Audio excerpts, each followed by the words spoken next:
સંખેડા તાલુકાના સારંગપુર ગામમાં તૈયાર થયેલું આંગણવાડીનું નવું નંદઘર આજે પણ જાણે લોકાર્પણની રાહ જોતું હોય તેમ લાગી રહ્યું છે. મકાન પર રંગરોગાન, લાઇટ ફિટિંગ સહિતના તમામ કામ પૂર્ણ થયા છે, પરંતુ સામાન્ય કામ અને નંદઘર નામ લખવાનું બાકી હોવાને કારણે છેલ્લા 3 વર્ષથી આ મકાન શરૂ થઈ શક્યું નથી. પરિણામે ગામના નાના બાળકો આજે પણ તેડાઘર બહેનના ઘરે બેસવા મજબૂર છે. આ છે સંખેડા તાલુકાના સારંગપુર ગામનું તૈયાર થયેલું આંગણવાડીનું મકાન. સરકાર દ્વારા નંદઘર તરીકે બનાવાયેલ આ મકાનમાં કલરકામ, લાઇટ ફિટિંગ સહિતની તમામ સુવિધાઓ પૂરી કરવામાં આવી છે. પરંતુ સામાન્ય લાગતી એક બાબત એટલે કે નંદઘર નામ લખવાનું કામ ન થવાને કારણે આ મકાનનું લોકાર્પણ થઈ શક્યું નથી તેવું ગામના લોકોનું કહેવું છે. છેલ્લા 3 વર્ષથી આ મકાન બંધ હાલતમાં છે. મકાન તૈયાર હોવા છતાં ગામના લગભગ 46 બાળકોને આજે પણ વૈકલ્પિક વ્યવસ્થામાં બેસાડવામાં આવે છે. તેડાઘર બહેનના ઘરે આ બાળકોને ભણતર અને પોષણ આપવામાં આવે છે, જ્યાં પૂરતી જગ્યા અને જરૂરી સુવિધાઓનો અભાવ જોવા મળે છે. નવા નંદઘરથી વંચિત રહેતા બાળકોના માતાપિતામાં પણ રોષ અને ચિંતા જોવા મળી રહી છે. ગામના સરપંચનું કહેવું છે કે વારંવાર તંત્રમાં રજૂઆત કરી છે, પણ બાળકોની કોઈ ચિંતા કરતા નથી. હાલ બાળકોને તેડાઘર બહેનના ઘરે બેસાડવાની વ્યવસ્થા કરવામાં આવી છે, પરંતુ ત્યાં વાલીઓ બાળકોને મોકલતા ગભરાય છે, કારણ કે મકાન કાચું છે. આ સમગ્ર બાબતે હવે ગામના લોકોમાં સવાલ ઉઠી રહ્યો છે કે તૈયાર મકાન હોવા છતાં 3 વર્ષથી લોકાર્પણ કેમ નથી થયું? આ બેદરકારી માટે જવાબદાર કોણ? નાના બાળકોના ભવિષ્ય સાથે જોડાયેલા આ પ્રશ્ન પર તંત્રની નિષ્કાળજી ખુલ્લેઆમ સામે આવી રહી છે.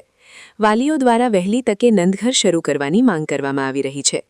જ્યાં ગામના કાચા મકાનમાં બાળકોને બેસાડવામાં આવે છે, ત્યાંની આંગણવાડી બહેનનું કહેવું છે કે બાળકોને અહીં આવવું દૂર પડે છે. બાળકોની સંખ્યા 46 છે, પણ હવે ફક્ત 16 બાળકો આવે છે. આંગણવાડી બહેને પણ તંત્રમાં જાણ કરી છે. આ બાબતે તાલુકા વિકાસ અધિકારીનું કહેવું છે મકાનનું કામ પૂર્ણતાને આરે છે. પેઇન્ટિંગના ફિશિંગના લેવલનું કામ બાકી છે.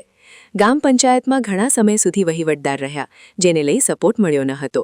સરપંચની ચૂંટણી થઈ ગઈ છે અને આ કામ નરેગાનું કામ છે, જે હવે પૂર્ણ કરી દેવામાં આવશે. સંપૂર્ણ રીતે કહી શકાય તેવી રીતે આંગણવાડીનું મકાન તૈયાર છે. તમામ સુવિધાથી સંપન્ન છે, છતાં સામાન્ય કહી શકાય તેમ નંદઘર લખવાનું બાકી હોવાને લઈ છેલ્લા 3 વર્ષથી આ મકાન બંધ હાલતમાં છે. મકાન ઉપર તાળા લટકી રહ્યા છે. આ સ્થિતિ અધિકારીઓની બેદરકારી તરફ ઇશારો કરી રહી છે અને બાળકોને તેડાઘર બહેનના ઘરે બેસવું પડે છે.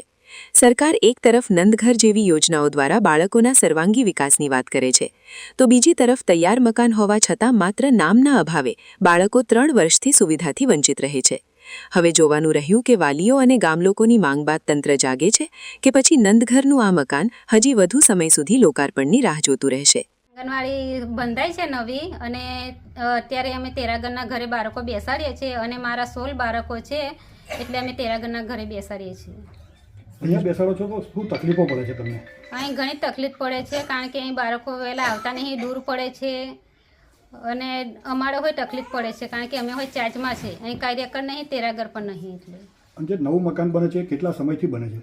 એ ખાસા 3-1 વર્ષ થઈ ગયા. સારંગપુર ગ્રામ પંચાયતમાં રાજપૂત નગીનસિંહ ગેમ્બલસિંહ સરપંચ.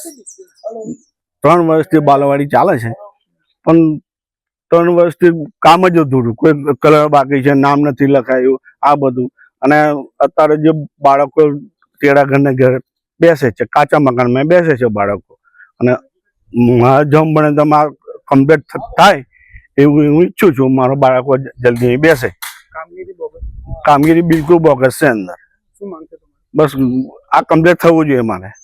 નંદઘર જે આપણે જે આંગણવાડીને મકાન બનાવેલું છે, એ મકાન લગભગ પૂર્ણતાના આરે જ છે, અને ત્યાં એક લાસ્ટ પેઇન્ટિંગનું ફિનિશિંગનું લેવલ જ બાકી છે, જે લગભગ અઠવાડિયાની અંદર પૂરું કરી દેવામાં આવશે. અને ત્યારબાદ આ આંગણવાડીના જે બાળકો છે એને નિયમ પ્રમાણે આપણે આંગણવાડી ઘરમાં શિફ્ટ આપણે કરી દઈશું.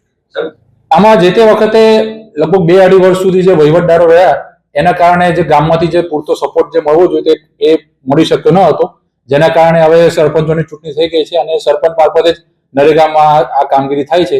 એટલે હવે એને કામગીરી ટૂંક સમયમાં પૂર્ણ કરીને આપણે આગળ વધારીશું અને તાત્કાલિક લોકાર્પણ કરાવીશું. એને આપણે ટૂંક સમયમાં નંદઘરને અને જે બી કંઈ નાનું મોટું રિપેરિંગ કરવાનું થતું હોય એ આપણે તમામ કરાવીને ટૂંક સમયમાં લોકાર્પણનો કાર્યક્રમ કરાવીશું. સમાચારની અવનવી અપડેટ જોતા રહો નિખરતા ગુજરાત ન્યૂઝ સાથે. નિખરતા ગુજરાત ન્યૂઝને લાઇક, શેર, સબસ્ક્રાઇબ કરો અને બેલ આઇકન દબાવીને સમાચારની ઝડપી માહિતી મેળવો.